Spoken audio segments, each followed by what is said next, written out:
You think you're going to figure it all out in a vacuum, get it all nice and wrapped up in a pretty bow, and then go and execute. It doesn't work that way. You have to go take action, get yourself out there, do the thing that you're like resisting to do, that you have like fears around, go and do it. And then confidence will build over time from your own repetition of doing the thing.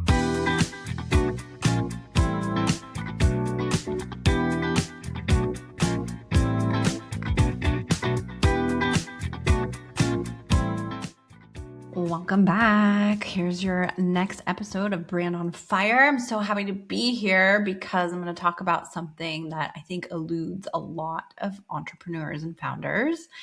And it's why most founders don't show up online. Sometimes myself included. I am not exempt from this. And so I'm going to talk about the 3 reasons why. First and foremost, visibility can be very intimidating. Your brother's cousin's uncle might be watching and you're like, I don't want him to see me talking about my skill set or expertise, right? Or, you're just afraid of judgment online. So it can be very emotionally uncomfortable. And if you're used to, talking about what you do in a one-to-one scenario, or you're just used to like doing your good work, which most founders are. They're like, let me just do what I do. Let me just stay in my zone of genius. I don't want to get in front of the camera. I don't want to talk publicly about what I'm up to. This can be a big roadblock to getting more visible online. But I will tell you, in 2026, it is going to be required as a personal brand, if you're a personal brand, and if you are, the majority of if you have the majority of the interaction with the client. So let's get into it, as they say. I have a story. I was recently working with a new client last week, and we were filming some content for her. And she said to me, I would not do this. I would not be doing this if it weren't for you. And she was very grateful, which is what lit up my heart personally, because this is why I do what I do. So I can help founders get more visible online. I literally sit with you and like I'm your producer or your director in a room similar to this, if you're watching this podcast instead of listening. And we stop, like, say that again. Let's try a different hook.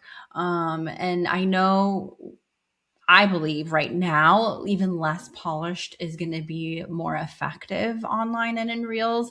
But sometimes you kind of just need that coaching and that assistance, especially if you're brand new at really getting visible online. So I think the emotional discomfort of being more visible, you're afraid to be judged. Very normal.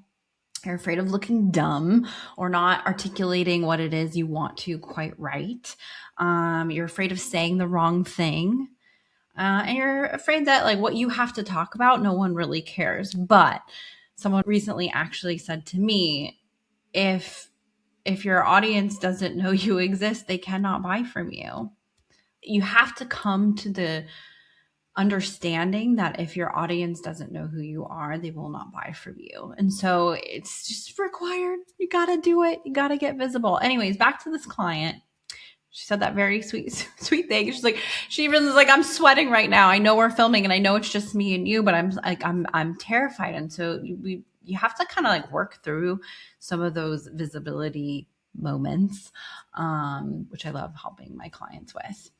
And you kind of see it as like a social risk. You're putting yourself out there. Let's go back to that reptilian part of the brain that just wants to keep you safe. And the more you expose yourself, the more vulnerable you become. And so really it's just your brain trying to tell you, let's not do that. Let's keep safety. Let's conserve our energy. Let's not overexpose ourselves, because then we're at risk of being attacked by the tiger. Well, there's no tiger, but this is our modern day tiger. So one of the main reasons, again, why we don't want to get visible online is that it's a very emotional, can be a very emotional process.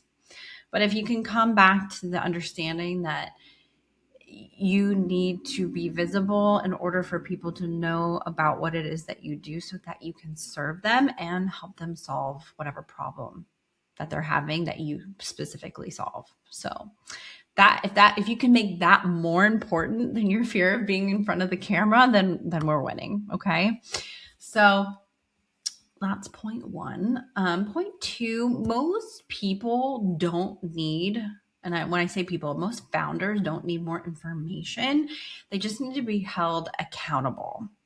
You probably already know that you need to get more visible online, but you're just not doing it because there's not someone there like either coaching you along or being like, hey, this is something you said you would do, and I'm going to hold you accountable to that thing.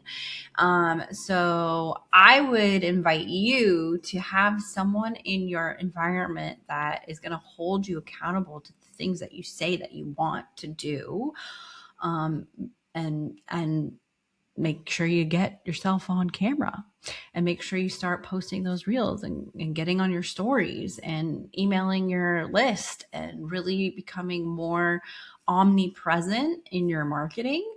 Again, because this is the thing that's going to lead to more leads and to more sales. I think in a previous podcast, I had said, like, it's like you think you're doing it, but if you're not actually gleaning the results that you're wanting or hoping for, then you're not actually doing enough. I'm sorry, that's a hard pill to swallow sometimes, but you need to be posting more. You need to be getting more clear in your messaging. You need to be more audacious in your messaging. If you're not getting the results, that is your metric to tell you that you should be doing more visibility work. Back to the accountability and what that means. I think a lot of people, I've seen like they kind of have this like, well, I should be able to do this on my own, or I should be able to accomplish this without an extra, help or hand. But it's just like a trainer at the gym. Every top athlete has a coach. Sometimes you just need that person to be telling you what to do, when to do it, and holding you accountable to the thing. Recently, I know what to do on the gym floor. I know what weights to pick and what exercises to do, but sometimes I just need a class because I don't want to have to think about it, because I will just get in my own way. So if you can bring someone into your world and have a coach or a mentor or someone, accountability partner, something, a group of people, a community that's going to hold you to what you said you want to do, then you're going to go much further, much faster. So again, you probably know you need to post more. You know you need to email your list. You know you need to get that freebie together. You know you need to do X, Y, and Z. You're just not doing it. So get some help, get some support.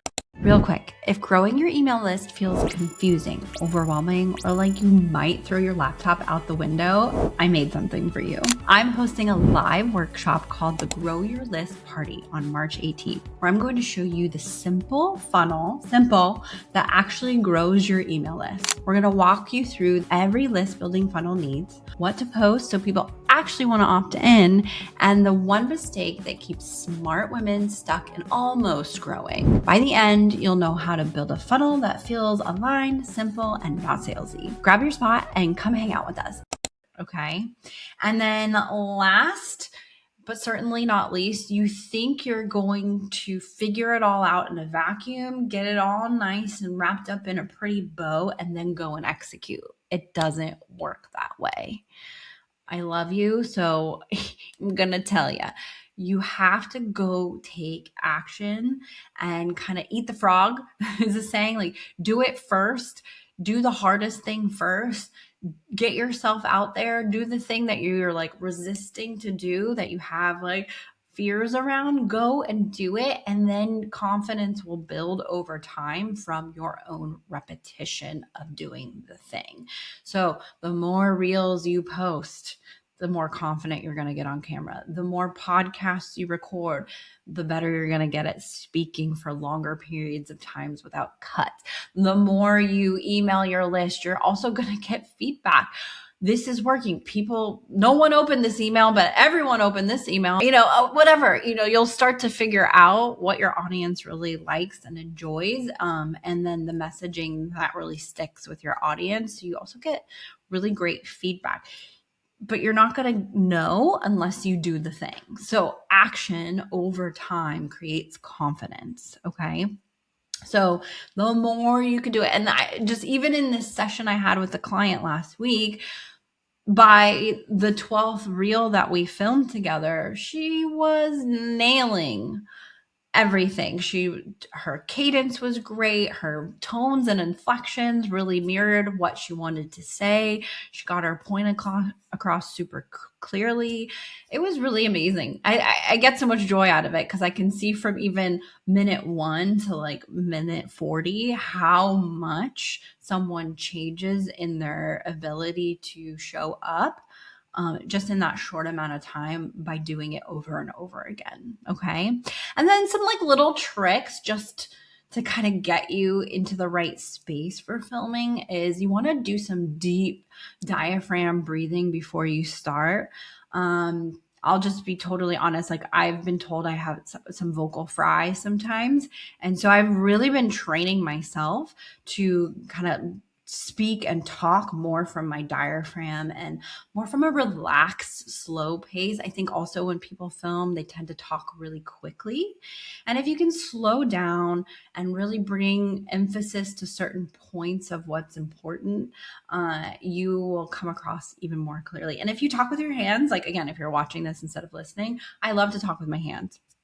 Do it. It will kind of give people another visual hook to kind of stay engaged. So feel free to do that. No over jazz handsing over here, but so let me recap because I kind of went over a lot. Visibility is emotional first. It can be a little scary, especially if you're not used to it. So just have a lot of acceptance at the beginning and know that for yourself.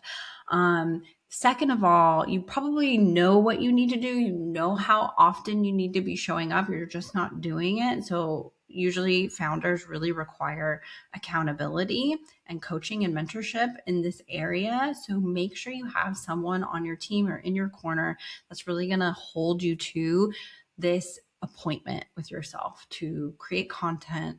And you do it. A lot of people ask me too, like, should I batch content? Should I just create something new each day? That's so dependent on the person. But I know usually with my clients, it's so much easier if they're doing it in a batch format. And that's just because that's the way they work best. But you find out what works for you. If you're like, if I just hop on at 9 a.m. every morning and speak about what's on my mind, that's what works best for me. Or maybe you once a month, you block out a couple hours, you get it all done. And that's what works for you. So you just don't go against your own grain. Do what works for you with everything in business, honestly. Like if you're not a 5 a.m. club kind of person, don't try and force yourself to wake up at 5 a.m. Do it in a rhythm that works for you. This is just what I've seen work time and time again for myself and for clients. So, and then confidence will build over time. You can't figure this out in a vacuum. Please, please, please, please, please. Just take action. Just do it. Just eat the frog. Do the hard thing.